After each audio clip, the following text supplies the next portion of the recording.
Guys రీసెంట్గా Google అయితే apprenticeship opportunity అయితే రిలీజ్ చేసింది కదా. ఇక్కడ most of the students apprenticeship and internship రెండు ఒకటే అని కన్ఫ్యూజ్ అవుతూ ఉన్నారు. సో ఈ వీడియోని లాస్ట్ వరకు అయితే చూసండి, మీకు ఒక క్లారిటీ అయితే ఇచ్చేస్తా. ఇంటర్న్షిప్ మోస్ట్లీ స్టూడెంట్స్ చేస్తారు. మీరు కాలేజీలో ఉన్నప్పుడే డైరెక్ట్ కంపెనీస్లో వర్క్ చేసి ఎక్స్పీరియన్స్ని గెయిన్ చేస్తారు. అండ్ ఇంటర్న్షిప్ అనేది 3 టైప్స్లో ఉంటుంది: paid internship, free internship and మనమే మనీ పే చేసి ఇంటర్న్షిప్ని పర్చేస్ చేస్తాం. ఫ్రీ అంటే మీరు వర్క్ చేస్తారు, మీకు ఎలాంటి మనీ అయితే వాళ్ళు పే చేయరు. పెయిడ్ ఇంటర్న్షిప్ అంటే మీరు వర్క్ చేసిన దానికి కంపెనీస్ మీకు శాలరీ పే చేస్తాయి. థర్డ్ వన్ ఏంటంటే మనం మనీ పే చేసి ఇంటర్న్షిప్ని పర్చేస్ చేస్తాం.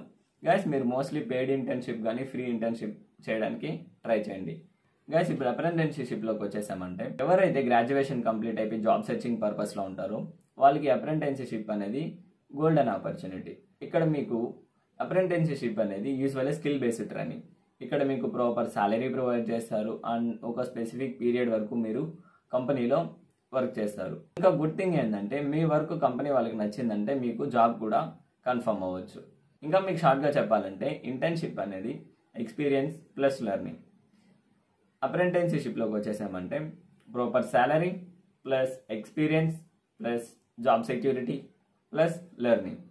ఎవరైతే మీలానే ఇంటర్న్షిప్ అండ్ అప్రెంటిస్షిప్ రెండే అనుకుంటున్నటువంటి మీ దోస్తులకి ఈ వీడియోని షేర్ చేసేయండి.